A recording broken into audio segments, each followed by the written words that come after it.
সেকেন্ডের বেশি বল হাতে রাখতে পারবেন না। 4 সেকেন্ডের বেশি হলে প্রতিপক্ষ দল ফ্রি কিক পাবে। গোলকিপার তিনি থাকবেন। মোট 50 মিনিট খেলা হবে। প্রথমত 25 মিনিট খেলে 5 মিনিট বিরতি দিয়ে পরবর্তী 25 মিনিট খেলা হবে। অতিরিক্ত সময় প্রয়োজনে খেলা চলাকালীন রেফারির মাধ্যমে জানিয়ে দেওয়া হবে। মিনিবার ফুটবল খেলায় যে কোনো হাফ 25 মিনিটের মধ্যে 5 বার ফাউল করলে প্রতিপক্ষ দল একটি পেনাল্টি পাবে। যদি মিনিবার ফুটবল খেলায় যে কোনো দল 25 মিনিটের মধ্যে মানে প্রথমার্ধ 5 বার যদি মোটামুটি মানে একাধারে ফাউল করে তাহলে প্রতিপক্ষ দল একটি ফ্রি কিক পাবে, একটি পেনাল্টি পাবে। পেনাল্টি যদি মিশনারি দল 5 বার একাধারে ফাউল করে তাহলে একটি পেনাল্টি কিক পেকিংচর পাবে। পেকিংচর যদি একাধারে 5 বার ফাউল করে তাহলে মিশনারি দল পাবে।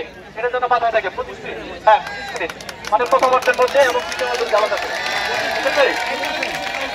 হ্যাঁ হ্যাঁ 5 বারের মাথায় করলেই কিন্তু ফাউলটা অন্যটা কিন্তু পেনাল্টি পাবে। হ্যাঁ সব সম্মিলিত প্লেয়ার। খেলায় সর্বোচ্চ 3 জন খেলোয়াড় পাঠানো যাবে। তোমরা কি করছো? 3 জন পাঠানো যাবে।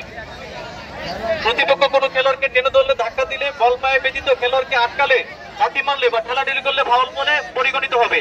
ফাউলের জন্য প্রতিপক্ষ দল একটি ফ্রি কিক প্রয়োজনে একটি পেনাল্টি কিক পাবে। এটা সতর্কতা। যে কোনো খেলোয়াড়কে তার খারাপ আচরণের জন্য রেফারি প্রথমে একটি হলুদ কার্ড, দ্বিতীয়বার করলে হলুদ কার্ড এবং তৃতীয়বার করলে লাল কার্ড পাবে। একই সময়ে বিরূপ আচরণের জন্য দুটি হলুদ কার্ড ও সমতুল্য একটি লাল কার্ড দিতে পারবে। যে কোনো খেলোয়াড়কে তার খারাপ আচরণের জন্য রেফারি প্রথমে একটি হলুদ কার্ড।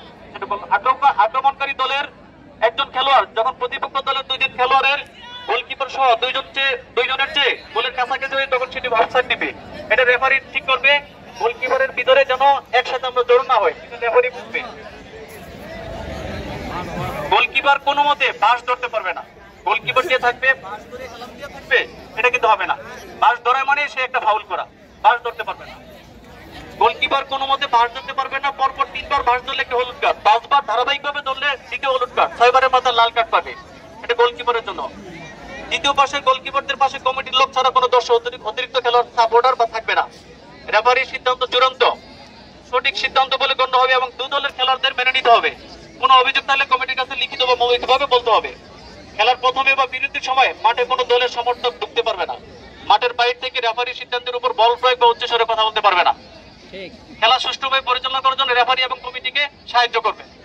প্রত্যেক খেলোয়াড় নিয়ম বিরোধী কোনো কাজে জড়িত থাকলে এবং তার চিহ্নিত দলে খেলোয়াড় দায়ী থাকবে এবং এর দায়ভার টিমের দলের ম্যানেজার, সভাপতি, প্রেসিডেন্টের উপর বর্তাবে।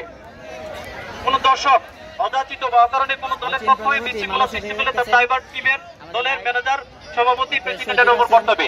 এই বলে 2 পক্ষের টিমের থেকে আমি কিন্তু 60 পয়েন্ট নিয়ে নিয়েছি। অতএব কোন দর্শক কোন ফাউল করতে পারবে না, কোন খেলোয়াড়ও করতে পারবে না। ঠিক আছে? আচ্ছা, আপনাদের যদি কারো কোনো কথা থাকে